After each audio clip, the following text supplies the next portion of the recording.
Good morning. This is Paul from Paul Component. I'm really happy because there's eggnog in my refrigerator for my coffee, and it's that season, and it's very brief, and I love it, so I'm happy. We're going to talk about, in this video, we're going to talk about finding a bottom bracket length for our square taper cranks. We are not going to talk about oval chain rings. That's a whole nother story. So please, you might need to watch this video a couple times.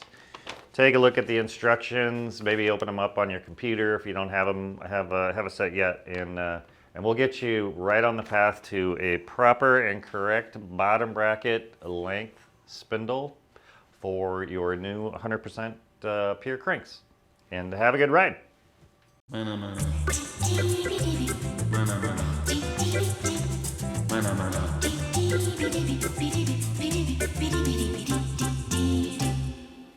Hey all you beautiful people, today we're going to put a set of cranks onto a Surly Ghost Grappler.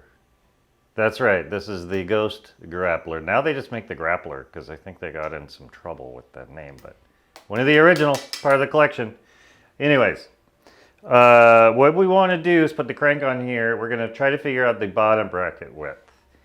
I've already done that. So the bottom bracket is in there, I already know what it is, but I'll show you how to do it, but I did not bother to take that out, so pay no attention to that for the moment.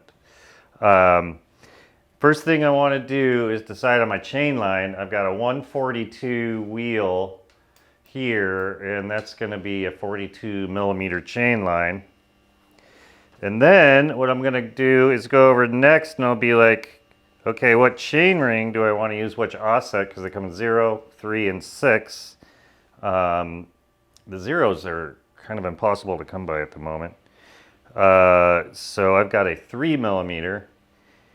But more importantly, what we need to do is measure between the chainstays where the end of the crank would be. So the ends of the cranks do not hit the chainstays, but they're fairly close, so we can keep our everything kind of tight in there. So what I'm going to do is, I wouldn't normally use tape on a Surly, but I have a lot of them, and you know, this is a good practice. So we'll put a piece of tape on there. Look at that. Oh, you can leave it on for a chainstay protector.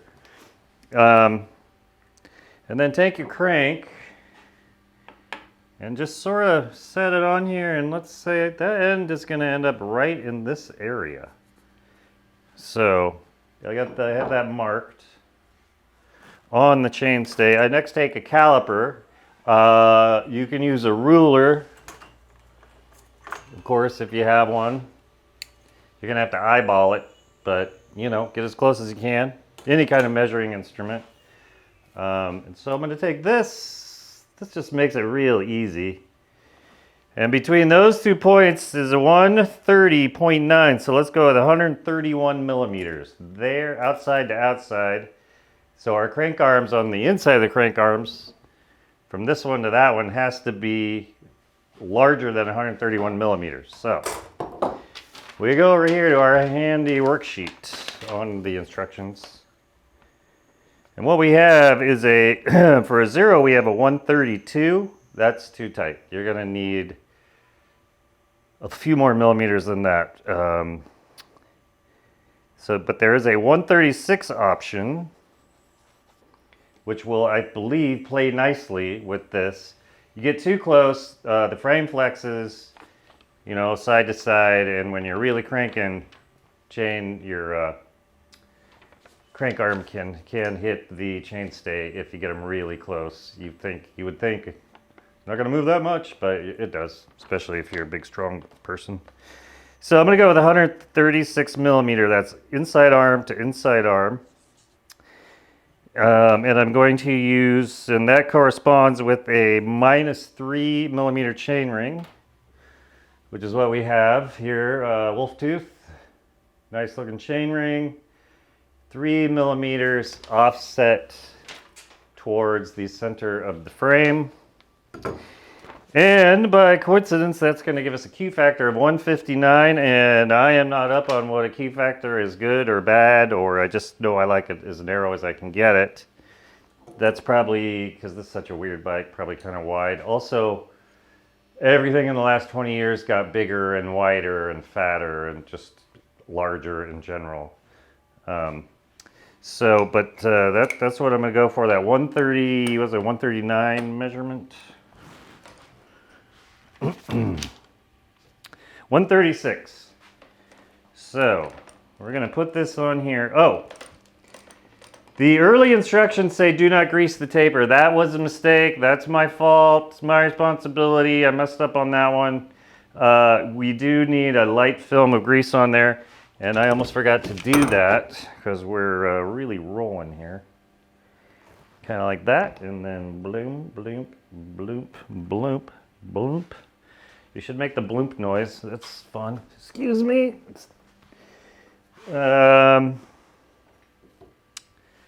So we're going to put this chain, this crank arm on here with the chain ring. So make sure the chain ring's on the crank. And you can get close. We're pretty confident on these instructions and this method. It's not guaranteed because bikes go all different directions in this area. But I think using this method we can get pretty close, and you will hopefully only have to buy one bottom bracket. Occasionally you might buy one and you might need to buy another one, which means if you put it on in the bike, don't scratch it. Like, do it very gently and then put your crank arms on, and hopefully you can return it. So just kind of keep that in mind, because first try with the tapered bottom bracket is not always optimal. But the beauty of the tapered bottom bracket is you can adjust how wide or not wide you want your cranks. And this is a fill wood bottom bracket, so additionally you can move it side to side in the frame so you can get your crank arms centered. I forgot to get a torque wrench out. So I'm just going to pretend that we're torquing it. I'm not going to go super tight. This is all just to check. And what I'm going to do here is, pardon my reach around.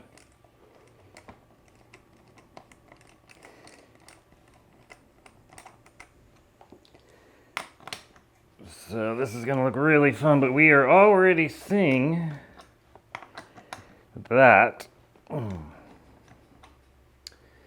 there is some clearance there. And on this side, there's about 3.5 millimeters, and the same with over here, which 3 to 5 is probably a good range you want to stick with, so you don't have any interference when the frame flexes. Also, we can check where the chain ring is, that it's not hitting the chainstay. One thing that can go bad with this method is you get the crank arms exactly where you want, but your chain ring is hitting the chainstay. In that case, you're going to need a longer bottom bracket. There's no way around it. Or you can try to find a zero offset chain ring, but that's going to be tough. Although we were able to buy a few. But this right here, this clearance is looking perfect. And just for fun, let's measure this. Now, these are not torqued, but they're pretty close to their final position, I would say. And that's a 139.7. And inside arm to arm, we have 136. So they're going to go probably another millimeter on each side once we torque them, which is going to put it right in that really sweet spot. Going to be really close to the instructions. Also on this table, this is all plus or minus 1 millimeter.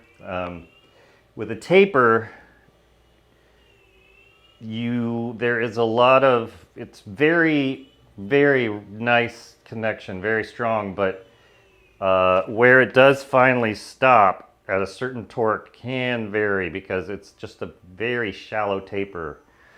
And depending on all kinds of factors, that can make it go in or out more.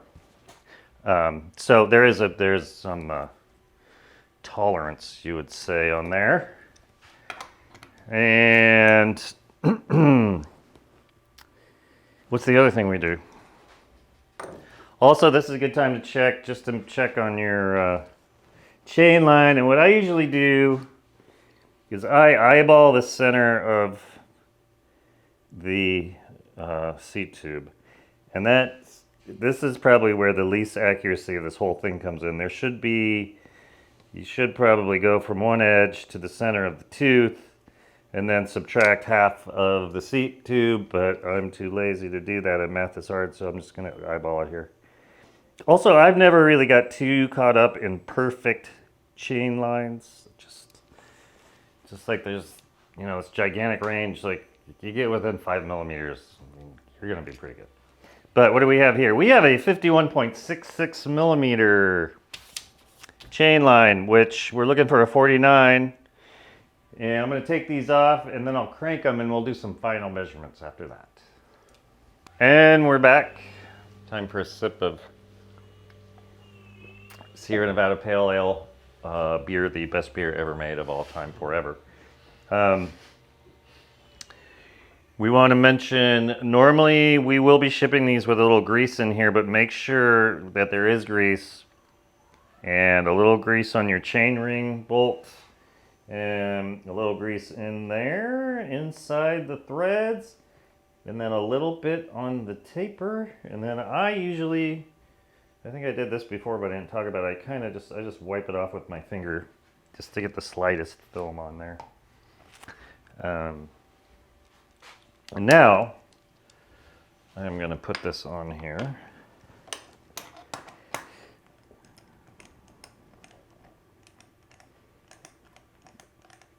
And torque them. So yeah, the torque specs, we pay attention. We like to have things torqued. Just keeps everybody knowing what we're all doing and what we recommend just for the longest life of your components. These 35 Newton meters, chain ring screws. No, pedals are 35 millimeters as well. Chain ring screws, those are 7. Those are 5 millimeters. Those torque specs are important. We are now shipping the cranks with bolts that have Loctite patch on them, so it's a permanent patch. You still use grease. Just because there's a patch, the patch people even recommend to always use grease. So I always have anyways. It just makes everything smoother and everybody's happier that way with the lube. So we're gonna torque these two and see how we end up. And if this is getting complicated, this can get confusing. You need to do it a few times, and there's also there's bike shops with very competent mechanics, and you might have to go to a couple to weed out the one you like and find the mechanic you like. But having a good bike mechanic and one you can count on, just same with a car mechanic, it's a great thing. And it can be frustrating going in a bike shop, but we recommend that, highly recommend that. If this just starts to get out of control for you. And this is an old-fashioned dial, which I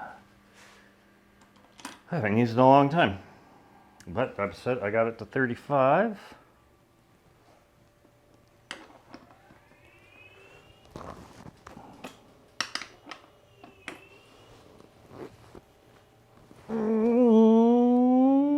Right there.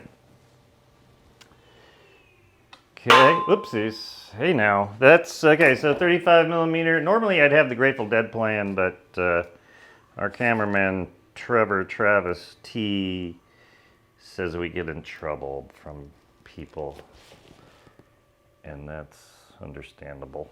Okay, yeah, they have gone on a couple millimeters each, and I would say we are right on the money.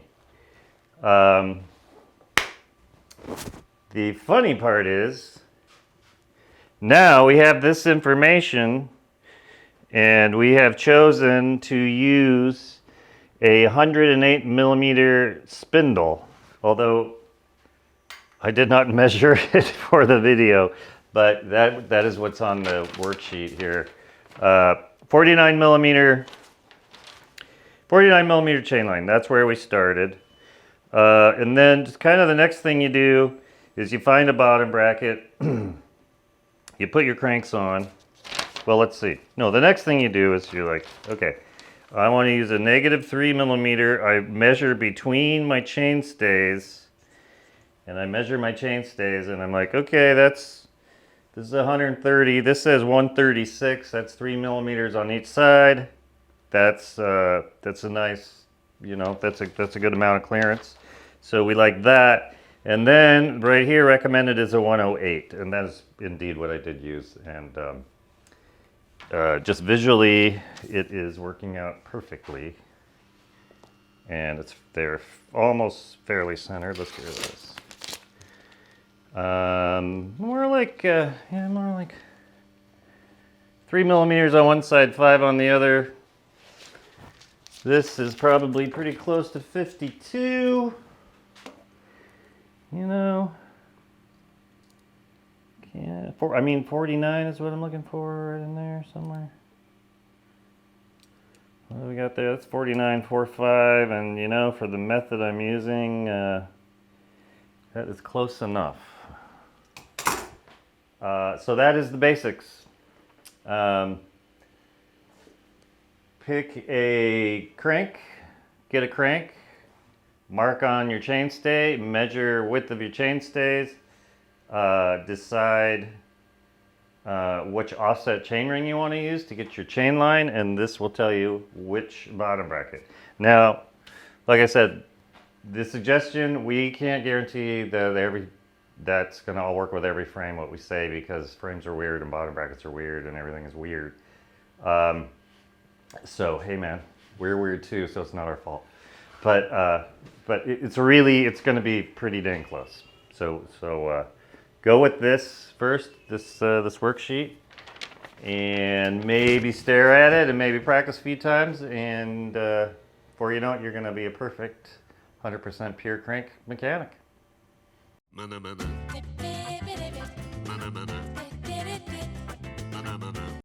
A great ride, and beep beep beep beep beep beep.